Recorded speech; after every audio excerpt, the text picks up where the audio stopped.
सो hi friends. मुझे पता है आप सबको इस वीडियो का बेसब्री से इंतज़ार था। तो आज की वीडियो में मैं ये बताने वाला हूँ कि इंडिया से यूके तक आने का खर्चा कितना हो जाता है, और ये वीडियो मैं काफ़ी सिंपल रखने वाला हूँ। सो बेसिकली ये जो वीडियो है ये 4 पार्ट में डिवाइडेड होगा, पर वो चारों पार्ट इसी वीडियो के अंदर होगा। इसका मतलब ये है कि जो फर्स्ट पार्ट है उसमें मैं बताऊँगा कि इंडिया से यूके तक आने का एग्ज़ैक्ट खर्चा कितना होता है। सेकंड में आपको ये बताऊँगा कि क्या आपको पूरा खर्चा लगेगा या फिर आप कुछ पैसा यूज़ करके बाकी का लोन लेके यहाँ तक आ सकते हो।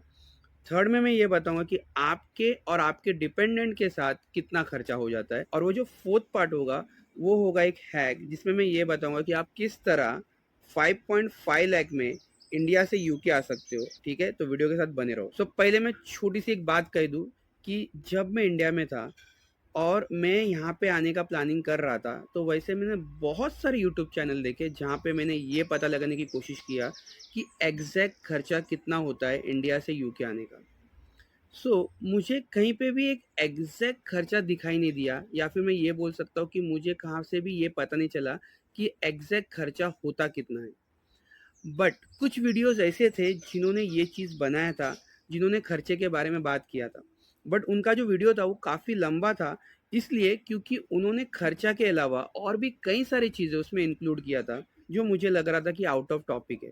तो मैंने एक सिंपल सा वीडियो बनाने का ट्राई किया है जिसमें आपको कैलकुलेटर की भी ज़रूरत नहीं है। आपकी स्क्रीन के बाजू में अमाउंट आएगा, आपको बस देखते रहना है।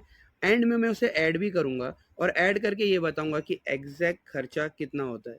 तो ये चल रहा है फर्स्ट पार्ट, जिसमें मैं बता रहा हूँ कि एग्जैक्ट खर्चा कितना होता है। तो पहला चीज़ जो खर्चा होता है वो है आपका IELTS का एग्ज़ाम।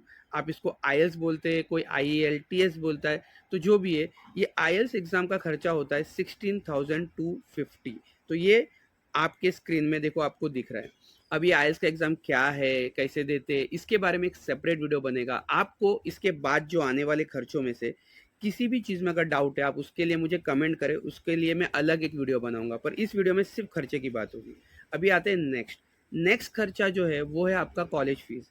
अब ये कॉलेज फीस, बहुत सारा वेरिएशन है कॉलेज फीस में। ये 10 लाख से लेके 40 लाख, 45 लाख तक भी जाते हैं। अब मैं यहाँ पे जो खर्चे की बात कर रहा हूँ वो 1 साल के मास्टर की बात कर रहा हूँ। अगर कोई बैचलर लेना चाहता है तो इस खर्चे को वो 3 से मल्टीप्लाई कर दे, क्योंकि वो 3 साल के लिए आएगा। मैं एक मिड रेंज का फीस पकड़ूंगा, क्योंकि जो ज़्यादातर बच्चे यहाँ पे आते हैं वो 14, 15 या 16 लाख के फीस के अंदर अंदर ही आते हैं। उसके बाद उसको स्कॉलरशिप भी मिलता है। अगर आपको स्कॉलरशिप मिलता है, जो यहाँ पे जो चीज़ें कैलकुलेट होगा अभी, उसमें से आप जितना आपका स्कॉलरशिप है उसको माइनस कर देना। तो मैं लगभग पकड़ रहा हूँ कि 15 लाख। तो 15 लाख जो फीस है वो एक नॉर्मल फीस है। यहाँ पे आने के लिए एक कॉलेज का फीस उतना लगता ही लगता है। तो एक बार आपने अगर कॉलेज का फीस भर दिया, तो आपका जो तीसरा खर्चा है वो है medical. Medical normally tuberculosis test का मेडिकल होता है इंडिया में, उसका खर्चा होता है 2500। अब आ जाते हैं हमारे फोर्थ कॉस्ट पे। तो फोर्थ कॉस्ट जो है वो यहाँ का मेडिकल है, जिसे हम यहाँ पे NHS बोलते हैं, जो यूके में कंपलसरी है। अगर आप यूके आ रहे हो आपको NHS भरना कंपलसरी है, और ये जो होता है लगभग 1 साल का 70,000 होता है। अब यहाँ पे एक क्राइटेरिया है, जैसे कि आप कोई भी कोर्स 1 साल के लिए लेते हो, तो आपको जो वीज़ा है वो 1 साल का नहीं मिलता है, वो मिलता है 1 साल 6 महीना, कभी कभी 2 साल का मिलता है। जैसे मेरे केस में मुझे मिला है 20 महीने का। तो आपको ये पूरे 20 महीने का जो अमाउंट है, जो मेडिकल होता है, आपको भर के आना है। तो मेरे केस में ये 1 लाख हुआ है। नॉर्मली ज़्यादातर ये 1 लाख तक जाता ही जाता है, तो मैं इसे यहाँ पे 1 लाख ही इंक्लूड करूँगा। अब इसके बाद जो पांचवा मेन खर्चा है वो होता है आपका वीज़ा प्रोसेसिंग फीस। तो वीज़ा प्रोसेसिंग फीस जो होता है वो 35,000 से 37,000 के बीच यहीं कहीं पे रहता है। तो मैं इसको सबसे कम में पकड़ूँ तो 35,000 में इंक्लूड कर रहा हूँ। आप इसमें 1-2 हज़ार ऊपर नीचे कर सकते हो। नेक्स्ट जो खर्चा आता है वो है फ्लाइट कॉस्ट। अब फ्लाइट कॉस्ट डिपेंड करता है कि आप इसे कब निकालते हो। अगर आप जल्दी निकालते हो आपका फ्लाइट कॉस्ट कम हो जाता है। अगर आप लेट से निकालते हो तो आपका फ्लाइट कॉस्ट बहुत हाई भी जा सकता है। तो मैंने यहाँ पे फ्लाइट कॉस्ट रखा है 60,000। अगर आप टाइम पे निकालते हो आपको 60,000 के अंदर टिकट आ जाना चाहिए। इसके बाद का जो खर्चा होता है वो है शॉपिंग में। शॉपिंग में मैं 50 to 60,000 पकड़ता हूँ। यहाँ तक आने के लिए आपको उतना लग ही जाएगा।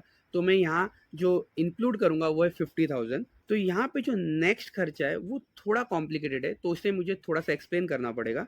तो ये कॉम्प्लिकेटेड क्यों है? क्योंकि यूके का कुछ ऐसा रूल है, आपको एटलीस्ट 9 मंथ का खर्चा यूके गवर्नमेंट को दिखाना पड़ता है, वो भी 45 डेज पुराना। अब ये पूरा प्रोसीजर क्या है ये मैं आपको बाद में बताऊंगा। तो 9 मंथ का जो खर्चा है वो कैसा होता है, अगर आप इनर लंदन आते हो ना, मतलब लंदन के अंदर, तो खर्चा थोड़ा ज़्यादा है। अगर आप आउटर लंदन जाते हो तो खर्चा थोड़ा कम है। तो गवर्नमेंट ने क्या रूल बनाया है कि अगर आप इनर लंदन आते हो तो एक महीने का जो खर्चा होता है वो है 1334। तो अगर आप उसको 9 से मल्टीप्लाई करो तो जो रेट्स होते हैं वो हमेशा फ्लैक्चुएट होते रहते हैं। तो मैं यहाँ पे पकड़ा हूँ कि लगभग 13 लाख तक आपका जाता है। और अगर आप आउटर लंदन आते हो तो ये खर्चा जो है पर मंथ का गवर्नमेंट ने डिसाइड किया है 1023। तो ये लगभग 9 महीने का जो खर्चा है ना, ये जाता है 10 लाख तक। तो मैं यहाँ पे 10 लैक्स इंक्लूड किया हूँ। मैंने हाई रेट क्यों नहीं इंक्लूड किया, क्योंकि मुझे लगता है मैक्सिमम बच्चे यही चीज़ें सिलेक्ट करते हैं, मीन्स आउटर लंदन को सिलेक्ट करते। बट ऐसा नहीं है, बहुत बच्चे ऐसे भी है जो इनर लंदन पसंद करते। बट ये आपके ऊपर डिपेंड है, आपको कहाँ जाना है। ठीक है, अब मैं टॉपिक से बाहर नहीं जाऊँगा।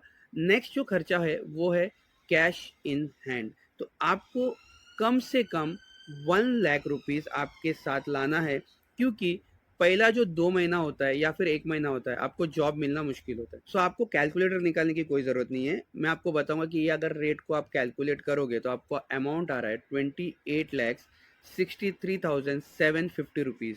तो अगर मैं अप्रॉक्स पकड़ूँ तो ये हो रहा है 29 लैक्स। ठीक है, ये था पार्ट 1। अब पार्ट 2 में ये बात करेंगे कि आपको कितना लगेगा, क्या आपको ये पूरा अमाउंट चाहिए यहाँ पे आने के लिए? तो आंसर है बिल्कुल नहीं। तो आपको एग्जैक्टली कितना लगेगा यहाँ पे आने के लिए?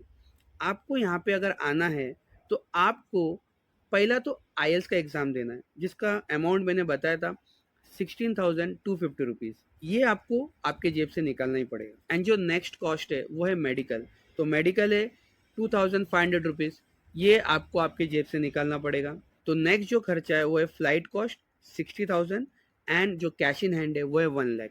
तो ये जो अमाउंट आपको दिखाई दे रहा है चारों अमाउंट, इसको अगर आप ऐड करोगे ये जाएगा 1,78,80,000 तक। तो लगभग मैं 2 लाख पकड़ रहा हूँ। तो अगर आपका 2 लाख है तो आप बाकी का जो प्रोसीजर है उसको आप लोन के थ्रू कर सकते हो। इसका मतलब है कि अगर आपके पास आईएल्स देने का पैसा है, अगर आप एग्ज़ाम दे देते हो और आपको कॉलेज से ऑफर आ जाता है, तो पूरा जो अमाउंट है, बाकी का पूरा अमाउंट आप उसको लोन में कन्वर्ट करके आप यूके तक आ सकते हो। ठीक है, अब इसको कैसे करते हैं इसके लिए अलग सेपरेट वीडियो बनाएंगे, क्योंकि मैं फिर से आउट ऑफ टॉपिक नहीं जाऊंगा। अब जो खर्चा है वो है हमारा थर्ड पार्ट का खर्चा। तो अगर आपको डिपेंडेंट के साथ आना है तो आपका खर्चा कितना होगा? तो जो डिपेंडेंट है, इसमें अगर आप आईएल्स का फीस माइनस कर दो और कॉलेज का फीस माइनस कर दो, तो मुझे लगता है बाकी का जो पूरा अमाउंट है वो सेम टू सेम लगेगा। फिर भी मैं इसे बता देता हूँ आपको कि इसमें कितना लग जाएगा। सो पहला खर्चा मेडिकल, मेडिकल करना ही पड़ेगा, ट्यूबरकुलोसिस टेस्ट, वो है 2,500 रुपीज़, इसको आप ऐड कर लो। नेक्स्ट जो खर्चा है वो है इंश्योरेंस अमाउंट। तो जितना एक स्टूडेंट को इंश्योरेंस लगेगा उतने ही टाइम का इंश्योरेंस पूरा डिपेंडेंट को लगेगा, वो है 1 लाख। नेक्स्ट जो खर्चा है वो है वीज़ा प्रोसेस। जैसे मैं बताया था 35,000 36,000 तक जाता है, तो मैं 35,000 पकड़ रहा हूँ। उसके बाद का जो खर्चा है वो है फ्लाइट कॉस्ट। तो फ्लाइट कॉस्ट जो है वो भी सेम पकड़ते 60,000 रुपीज़। एंड फिर से जो शो पर्पस फंड है, जो 45 डेज का शो पर्पस फंड आपको दिखाना पड़ता है, वो थोड़ा सा कॉम्प्लिकेटेड है।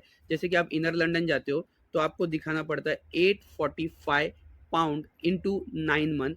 तो अगर मैं इसको पकड़ूँ तो लगभग ये जाता है 8 लाख तक। तो और अगर आप आउटर लंदन आते हो तो ये होता है 690 पाउंड पर मंथ। अगर आप इसको 9 मंथ से कैलकुलेट करो तो ये जाता है लगभग 6.5 लाख तक। ठीक है, तो ये है आपका बेसिकली खर्चा। अगर आप इस पूरे खर्चे को टोटल करो तो आपको अमाउंट मिलेगा 8,97,500 रुपीज़। सो मैं इसे अप्रॉक्सीमेटली पकड़ लेता हूँ 9 लाख रुपीज़। अब हम पहुँच गए वीडियो के फोर्थ पार्ट पे, जो है हैक, जिसके लिए मुझे लगता है सभी लोग इंतज़ार कर रहे हैं। अब यहाँ पे हम लोग चेक करेंगे कि आप 5.5 लाख में यहाँ तक कैसे पहुँचते हो। तो इसे समझने के लिए आपको थोड़ा सा बारीकी से समझना पड़ेगा। जैसे कि यहाँ पे बहुत सारा कॉलेजेस है, बट आपको एक ऐसा कॉलेज सिलेक्ट करना पड़ेगा जो इनिशियली एक हाई अमाउंट नहीं मांग रहा है। तो जैसे कि यहाँ पे बहुत सारे ऐसे कॉलेजेस है, अगर उसका फीस 15 लाख है तो कम से कम 50% अमाउंट मांगता ही मांगता है, जैसे कि 7.5 लाख आपको पहले भरना ही भरना है। बट कुछ कॉलेजेस ऐसे हैं जो आपको एकदम कम से कम अमाउंट भरने बोलता है और वो आपको कैश लेटर दे देता है। अब फिर से बता दूं कि कैश लेटर क्या होता है, हर एक चीज़ क्या होता है, ये अलग वीडियो में बताऊंगा। तो ऐसे कुछ कॉलेजेस है जो आपको सिर्फ 2.5 लाख रुपया मीन्स 2,50,000 बोलता है कि भरो और आप यहाँ पे आ सकते हो। तो मैं यहाँ पे इंक्लूड करता हूँ 2,50,000 कॉलेज फीस। आईएल्स का जो खर्चा है उसमें कोई चेंजेस नहीं आएगा। आईएल्स के एग्जाम के लिए आपको सेम 16,250 आपको पकड़ के ही चलना है। एंड मेडिकल जो ट्यूबरक्लोसिस टेस्ट है उसका फीस नहीं बदलेगा, वो है 2,500 नेक्स्ट फीस जो है वो आपका NHS है। NHS का भी खर्चा मैं बिल्कुल चेंज नहीं कर रहा हूँ, वो है 1 लाख रुपीज़। उसके बाद का जो खर्चा है वो है वीज़ा प्रोसेसिंग। वीज़ा प्रोसेसिंग में भी कोई चेंजेस नहीं, जो 35,000 है मैं उसे सेम 35,000 पकड़ रहा हूँ। हाँ, शॉपिंग में थोड़ा सा मैं चेंजेस कर रहा हूँ। शॉपिंग मुझे लगता है कि आपको बजट में करना चाहिए, इसलिए मैं शॉपिंग को 35,000 में कर रहा हूँ, क्योंकि आपको उतने बजट में आना पड़ेगा, फिट होना पड़ेगा। नेक्स्ट जो खर्चा है वो है फ्लाइट कॉस्ट, वो बिल्कुल चेंज नहीं होगा, क्योंकि उसे मैं 60,000 ही पकड़ूंगा। एंड कैश इन हैंड में थोड़ा सा मैं बजट कम कर रहा हूँ, वहाँ पे मैं कर रहा हूँ 50,000। मैं सोचता हूँ कि आप एक महीने का खर्चा एटलीस्ट लाना ही होगा आपको, तो मैं 50,000 यहाँ पे इंक्लूड कर रहा हूँ। अब यहाँ पे जो कॉस्ट कटिंग हुआ है वो हुआ किधर है, वो हुआ है कॉलेज के फीस में जो सबसे बड़ा था, और आपका जो शो पर्पस फंड था वो, जैसे कि आपका शो पर्पस फंड है 10 लाख रुपया। अब आपको ये अमाउंट जो है 45 डेज के लिए बैंक में दिखाना है। तो आप ये जो 10 लाख रुपया है किसी से लोन ले लो, तो जिसका खर्चा लगभग, मतलब लोन लेने का अगर इंटरेस्ट पे करते हो 45 डेज का, तो हो सकता है आपका 20,000 25,000 जैसा आपको कोई देता है उसके हिसाब से बैठेगा। तो मैं वो 20,000 इंटरेस्ट इंक्लूड कर रहा हूँ यहाँ पे। अगर आप इस चीज को पूरा कैलकुलेट करोगे तो आप देखोगे कि आपका जो खर्चा बन रहा है अप्रॉक्स 5,50,000 तक जा रहा है, और आप इतने अमाउंट में यहाँ पे आ सकते हो। है ना ये बहुत ही बढ़िया बात। अब लास्ट बात ये है कि ये जो मैंने पूरा अमाउंट बताया ये एक मास्टर डिग्री के हिसाब से बताया, मतलब 1 साल के खर्चे के हिसाब से बताया। अगर कोई बैचलर में आ रहा है उसको क्या करना है, जो कॉलेज का फीस है उसको 3 से मल्टीप्लाई करना है और आपको प्लस कर लेना है, तो आपका लगभग खर्चा वही रहेगा, बट आपका जो कॉलेज का फीस है वो बढ़ चुका होगा। तो आपको अमाउंट आपको ऑटोमेटिक पता चल जाएगा। आई होप इस वीडियो से आपको हेल्प मिलेगा। मैंने इस वीडियो को एकदम स्ट्रेट फॉरवर्ड रखा है, इसमें सिर्फ खर्चे की बात हुई है। इसमें से जो भी प्रोसीजर आपको नहीं समझ रहा है, मीन्स आईएएस का एग्जाम क्या होता है, वीज़ा प्रोसेस क्या होता है, बाकी कोई भी चीज़ में आपको डाउट है आप कमेंट सेक्शन में मुझे बताओ, मैं उसके बारे में वीडियो आपको ज़रूर बना के बताऊंगा। एंड जो नेक्स्ट वीडियो है वो आप सभी को पता है, वो पास्ट टाइमलाइंस, मतलब मैंने जो इंडिया में सेकेंड डे बिताया था वो कैसा था, यहाँ पे आने के लिए मैंने क्या क्या तैयारी की थी वो कैसा था, तो पास्ट टाइमलाइन में मैं लेके जाऊंगा नेक्स्ट वीडियो में। एंड उसके आगे आने वाला जो वीडियो है मैं उसमें ये बताऊंगा कि यहाँ पे रहने का 1 महीने का खर्चा कितना हो जाता है। तो फटाफट आप चैनल को सब्सक्राइब कर लो, बेल आइकन प्रेस कर लो, ताकि आपको जो वीडियो का नोटिफिकेशन है वो टाइम टू टाइम मिलता रहे। एंड आई होप यहाँ तक अगर आप वीडियो को देख रहे हो तो आपको वीडियो ज़रूर पसंद आया होगा, तो वीडियो को लाइक कर दो। मैं मिलता हूँ आपको नेक्स्ट वीडियो में, तब तक के लिए बाय।